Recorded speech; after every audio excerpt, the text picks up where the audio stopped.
Till now, I've stuck to Facebook posts and reposts that leave no doubt how I feel about the Trump administration.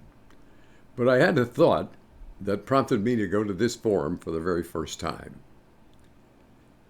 Just as an opener to all those whose votes helped propel Donald Trump to a second term and who, despite the mounting evidence that any rational person would see as an effort to destroy the fragile fabric of both our government and our society, to them I say, thanks for nothing.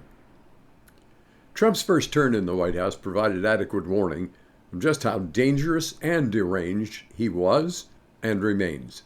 Luckily, the first time around, he was hampered by a divided Congress and by a few good people who somehow survived his wrath and, while serving in the administration, managed to restrain him and thus show they realized they served the American public and not just this would-be emperor who almost daily demonstrates that he wears not a stitch.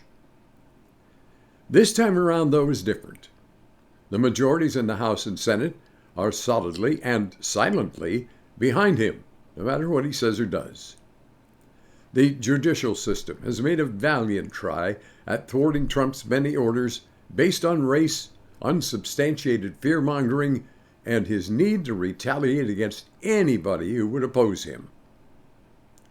Unlike every president before him, this one has made it abundantly clear he feels he is above the law. In fact, his statements and actions show he feels he is the law, thus trampling on the very Constitution that's the bedrock of our system of government.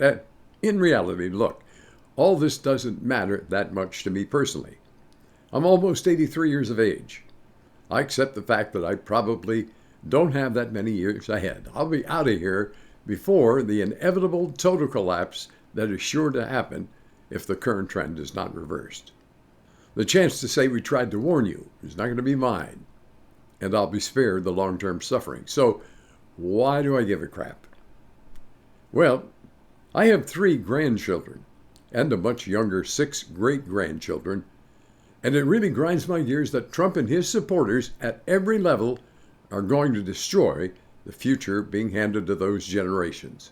We alive today are supposed to leave the world a better place for those who live on after us, but that almost sacred trust will never be realized unless what is going on now is reversed, and reversed sooner than later. I also want to be clear. I have for a very long time said the time for reform in our government at every level was here. But being sane, I also feel that much-needed surgery must be done with a scalpel and within the boundaries of our laws. Instead, it's being done with a chainsaw and with blatant disdain for both the law and morality. So what is the ultimate answer? Well, let's assume for a moment that we can survive until the next presidential election.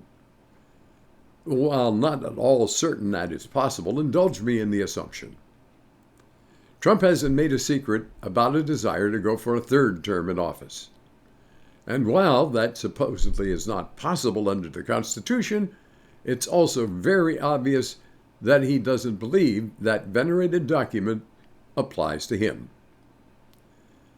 So if it comes to pass that he continues unrestrained and actually is somehow allowed a 3rd term seeking, that means that if the constitutional restraint on that act doesn't apply to him, it doesn't apply to anybody else, right? So how do you think a matchup between Donald Trump and, I don't know, let's say Barack Obama? How do you think that would come out?